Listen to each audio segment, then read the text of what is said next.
Sean bienvenidos a la clase denominada Cambio de paradigma comunicacional de los medios a las mediaciones. Aquí veremos específicamente algunos de los postulados teóricos más relevantes de Jesús Martín Barbero y de esta manera continuamos con las aproximaciones hechas en clases anteriores respecto a las trayectorias del pensamiento latinoamericano y el esfuerzo por resituar la problemática de la comunicación en el ámbito de la cultura, como lo vieron ya con el desplazamiento del enfoque que reivindicara a la comunicación alternativa, comunitaria y participativa para el desarrollo desde las prácticas socioculturales, ocurrido entre los años 60 y 70 del siglo XX. Vamos a pasar por los postulados de los estudios culturales y la reivindicación de las culturas populares y la politicidad de las prácticas sociales, el giro de los medios a las mediaciones y las articulaciones entre cultura popular masiva y los desafíos de la comunicación globalizada, junto con los debates en torno a las identidades y las tecnicidades. Antes de introducirnos puntualmente en los desarrollos de Martín Barbero, es menester hacer un recorrido, aunque sucinto, por el contexto de la producción teórica de los estudios culturales en América Latina. Recordemos que los estudios culturales son de tradición post-estructuralista, con autores como Foucault, Deleuze y Derrida, interesados en la intervención política sobre las formas simbólicas de reconocimiento humano, es decir, la intervención política sobre el lenguaje como el medio por el cual nos identificamos a nosotros mismos, como por ejemplo, como sujeto femenino o masculino, blanco o criollo o indígena o como occidental. Además, los estudios culturales tienen una vertiente marxista de la mano de Gramsci, con la incorporación de la noción de hegemonía cultural como agenciadora del sentido común. De estos ejes de pensamiento van a decantar afirmaciones como, por ejemplo, que las personas resignifican el sentido de los productos culturales que reciben de los medios de comunicación, con lo cual el público va a adquirir un rol activo. Asimismo, esa relación que se establece entre los medios de comunicación y el público no es directa, por lo que hay una relación negociada entre cultura popular masiva y los medios de comunicación, aunque claro, los medios dominantes siempre llevan la ventaja.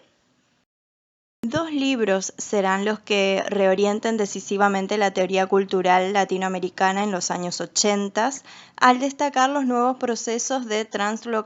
translocalización de los flujos culturales, económicos, simbólicos y comunicativos. Estos libros son De los medios a las mediaciones de Jesús Martín Barbero y Culturas híbridas de Néstor García Canclini. Estos intelectuales abordan las vinculaciones entre los pueblos indígenas, la ruralidad y sus cruces con los bemoles de la modernidad y la vida urbana en el marco de los procesos de aceleración económica de la globalización. Así, estas obras teóricas tuercen el discurso latinoamericanista de lo propio, tenido como un núcleo ontológico de una suerte de verdad esencia del ser latinoamericano que debía permanecer ajeno al tráfico de signos en circulación por la internacionalización primero y por la globalización después. Estos autores mostraron eficazmente cómo el imaginario multilocalizado del capitalismo global cruza las identidades culturales y las redes mediáticas, mezclando lo patrimonial, lo folclórico tradicional, lo popular masivo y lo culto. En tiempos donde la velocidad para recorrer el mundo y las estrategias para seducir a los públicos resultaban más decisivas que la propia inercia de las tradiciones locales. Martín Barbero identifica dos etapas de formación del paradigma hegemónico para el análisis de la comunicación en América Latina.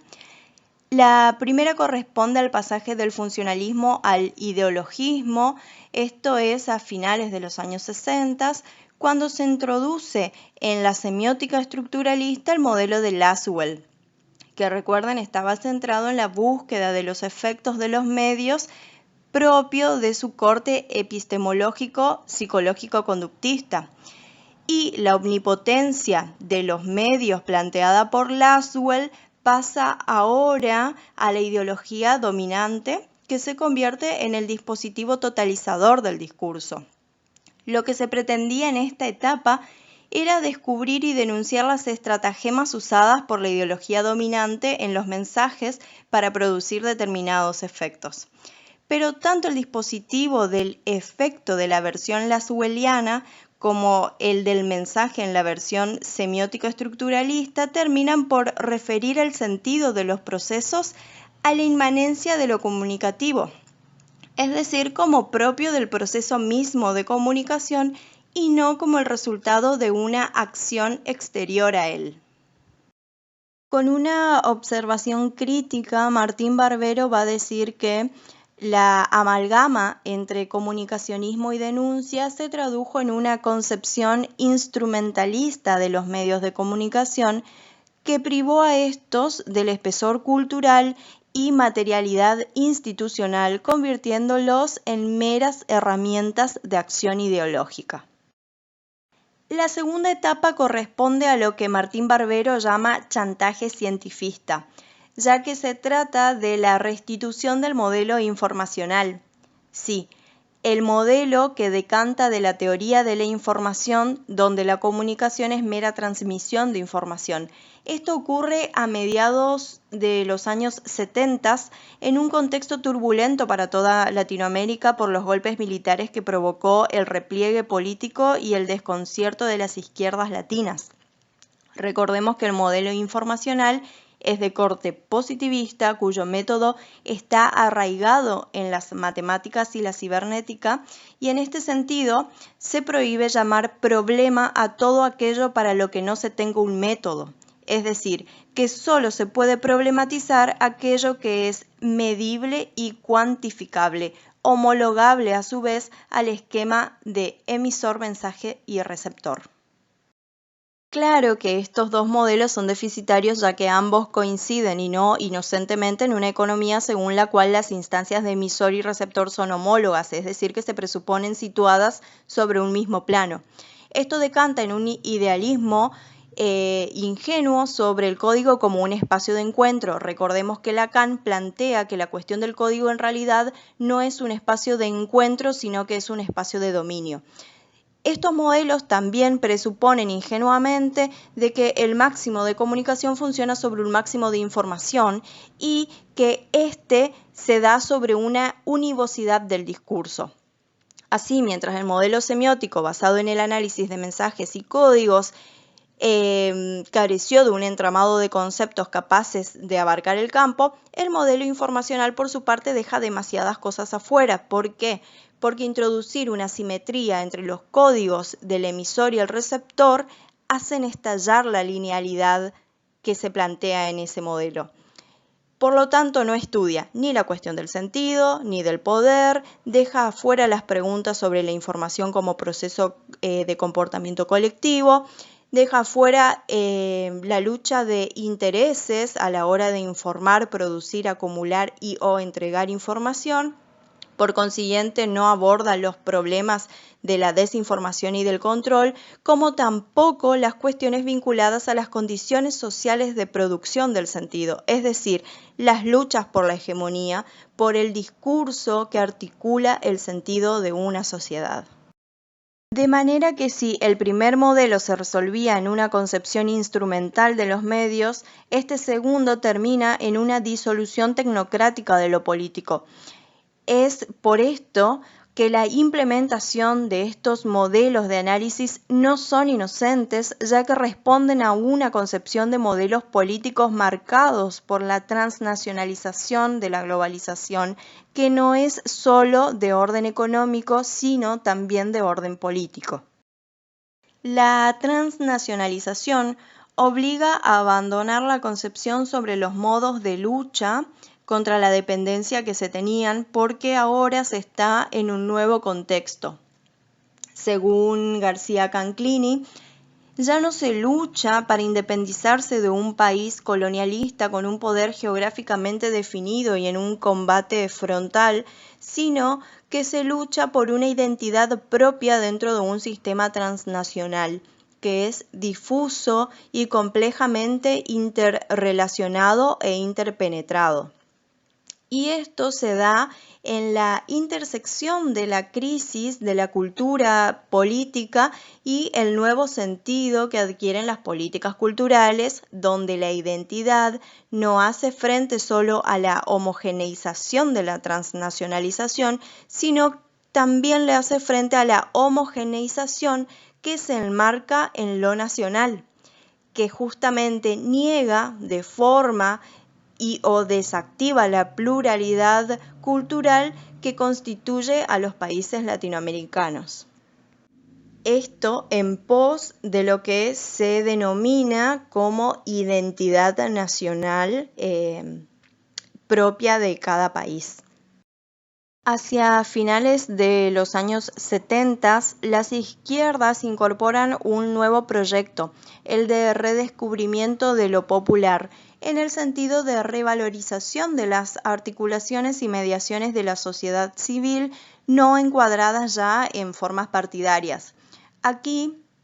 el sujeto político está en un proceso de cambio porque se deja de lado la noción de que las relaciones de poder en la sociedad sean resultado de una expresión de atributos de clase, sino que son el producto de conflictos librados en el terreno económico y en el terreno simbólico. Lo cultural señala la percepción de dimensiones inéditas del conflicto social, la formación de nuevos sujetos, sean regionales, religiosos, sexuales o generacionales, y formas nuevas de rebeldía y resistencia. Para redondear, vamos a resaltar ahora los aspectos más relevantes de la formulación teórica de Martín Barbero, de acuerdo al apartado que abordamos aquí. Martín Barbero se pregunta desde qué lugar pensar la identidad si impera un pensamiento dualista, maniqueo. Sus producciones son responsivas a este tipo de razonamiento porque quedarse atrapado en ese tipo de lógica de la diferencia implica volverse un reduccionista y negar todo aquello que no es clasificable. Sostiene además, y esa es una de las riquezas que se encuentran en su obra, que el reconocimiento de un mestizaje en América Latina no habla de algo que ya pasó, sino de lo que somos, y que no es solo un hecho racial, sino una razón de ser, una trama de memorias e imaginarios de América Latina. También se va a referir a un espacio al que denomina lugar de reconocimiento. Toma para esto el ejemplo de los análisis del barrio, ya que este espacio de reconocimiento es importante porque nos señala la especificidad de los procesos de producción simbólica, de sentido, de los sectores populares en las ciudades y nos encamina en la noción de la mediación a la que se refiere este autor.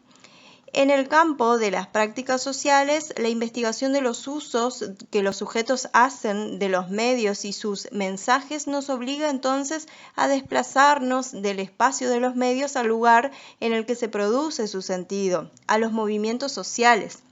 En este caso también hace una recuperación del ejemplo del barrio que nos permite de nuevo encaminarnos en esa noción de la mediación de lo que está entre, no está ni de un lado ni del otro, es decir, no está ni del lado de los medios ni del lado del público, sino que está en el camino de esos dos elementos. Entonces, como superación de los paradigmas de análisis de la comunicación anteriores, el funcionalista y el lineal, Martín Barbero nos insta a ocuparnos de las mediaciones, que es donde ocurre la producción de sentido,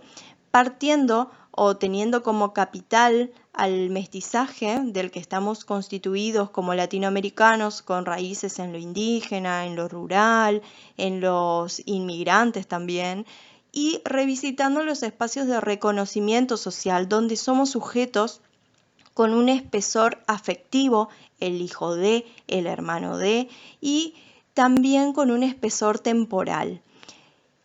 También a través de los usos y apropiaciones transformadoras que se hacen continuamente al interpretar y al estar en el entorno. En síntesis,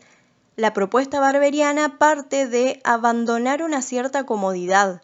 porque pensar los procesos de comunicación desde la cultura significa dejar de pensarlos desde las disciplinas y desde los medios. Significa romper con la seguridad que proporciona la reducción de una problemática de comunicación a la de las tecnologías.